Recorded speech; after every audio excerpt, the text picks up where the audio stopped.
Damn it, he didn't even know where Minnesota was. So don't ask me where Minnesota is. Anyway. Damn it, G-Pick. All right, moving into game number 1. Okay, so and again, this is the start of best of 5 as well. So a little bit more time for adaptation, you know. Yeah, and this is especially where we see Zero at his most lethal is in a best of 5 set. It's funny to look at crowds like the side betting. People are like, wait, this is best of 5, and suddenly everybody stops betting against Zero. It's like, no.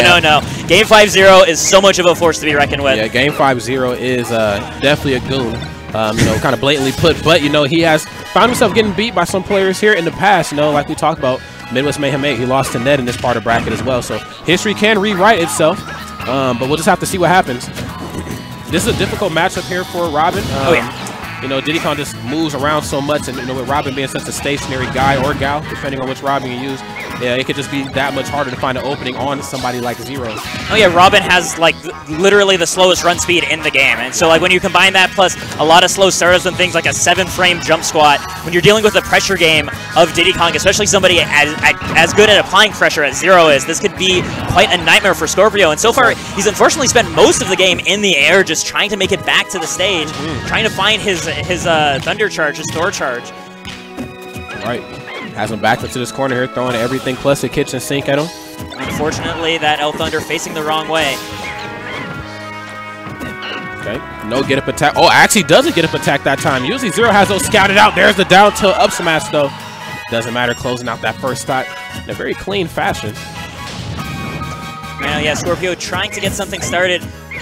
Managing to block against his pressure swing, but again, not for long. Zero's able to keep it going until there's an opening. So many backers, and it kind of has him retreated into this corner. He's in between Diddy Kong and a banana peel. Not an easy situation to get out of at all, if I may say so myself. Yeah, because the trick is, like, if you have Diddy Kong down tilting you, and if you try to retreat, then you run over the banana. Right. And you have again, Robin's so slow in the air as well. She here won't be able to have any sort of answer by jumping up immediately either. Uses Arc Fighter to give himself a little coverage as he tries to come back here, but Zero just not letting up. Oh, off the mark with the Nosferatu. Again, finding this block, trying to build up that distance, finds a forward air. Zero again with this beautiful banana play. You know, if you want to try to defeat Zero, the name of or any Diddy Kong really, the name of the game is getting him away from the banana peel. And that's not to say that, you know, Zero can't fight without it. Yeah.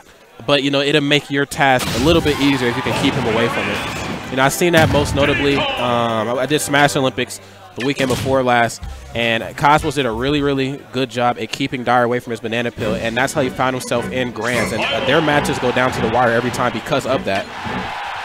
Yeah, it's absolutely the bread and butter. It's the reason why Diddy Kongs hate fighting Villager. It's not so much that they outright lose that matchup or anything, but they don't get to play with their banana at all against Villager. Because, like, Villager just pockets it. Yeah, and they don't get another one after the, oh, big damage coming out. Oh, my goodness, what an answer after the way the last game went.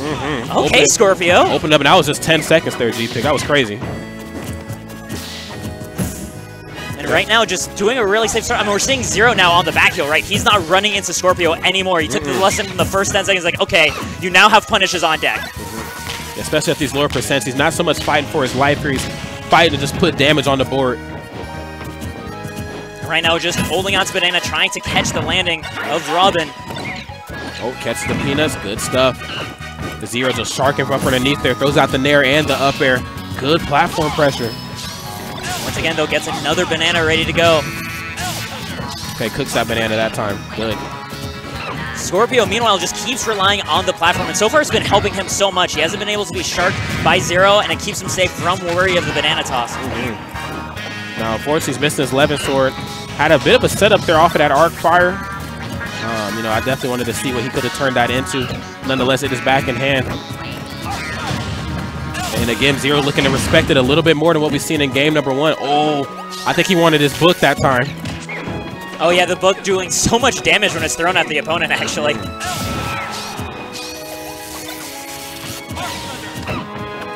Managing to block just in time. Both of these players are only getting stray hits, and most of them just on shield.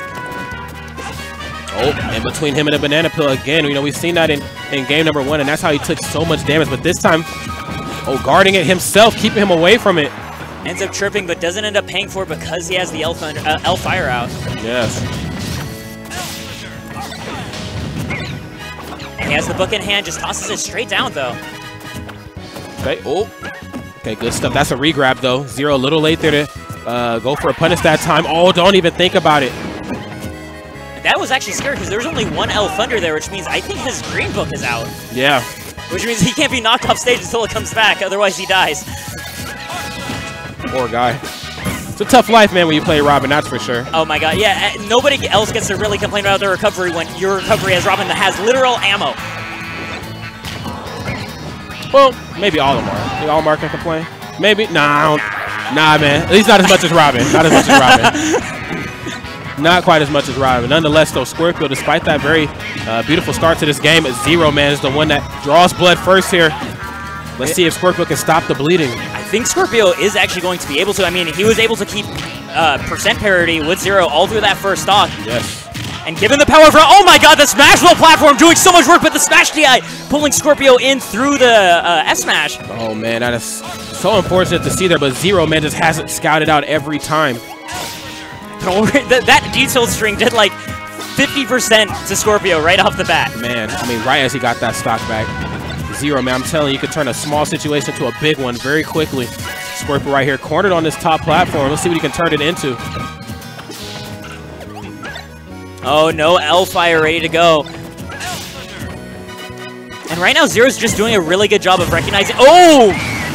There he ends up getting blocked for his up smash attempt, but up until that moment, Zero's doing a really good job just staying away from the actual kill moves. The space is threatened by Scorpio's kill moves. And that's the reason these stocks have been so hard to actually take for Scorpio, is he needs to find a way to just sort of either find a hard punish like that on a smash attack or really finesse Zero into falling for something. Yeah, and Zero's also doing a really good job of just his punishes when he gets up close and personal into Scorpio's like bubble.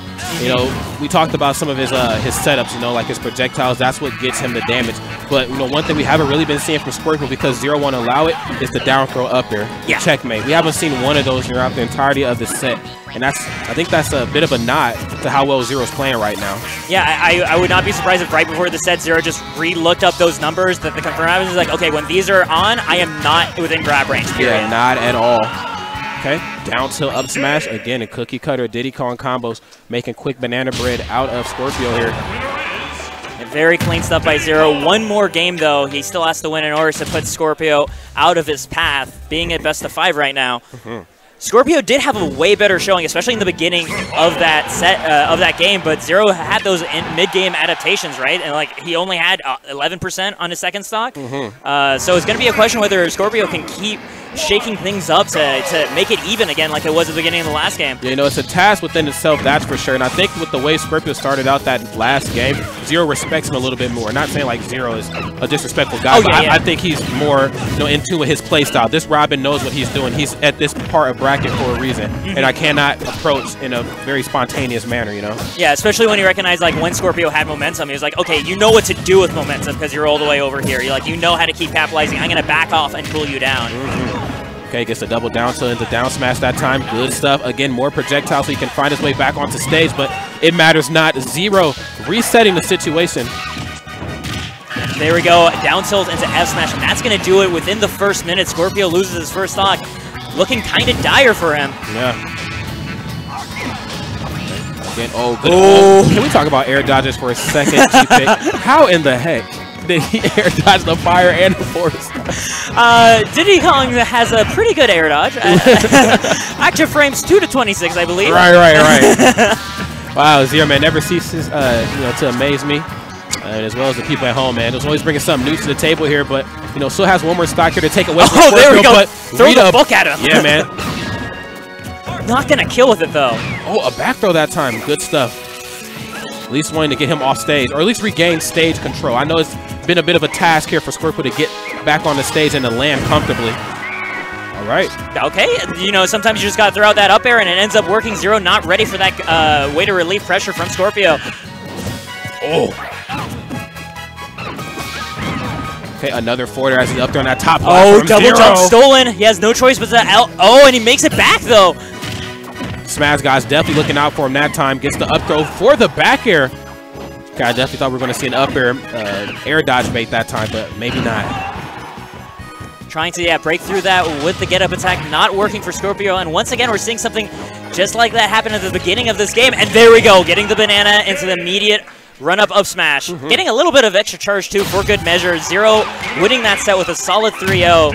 And Scorpio having to make his way down to the loser's bracket. Yeah, you know, very unfortunate to see, especially myself being from the Midwest. You know, when I first started going to Minnesota, Scorpio was one of the few players I was like, wow, you know, these guys embody what Smash 4 is about. Being able to do it with a diverse cast of characters, and Tango was some of the best in the world. Like, that really meant a lot to me, especially because, well, I play bad characters too, so you know what I mean? So, What's your bad character sin? Mine is Game & Watch.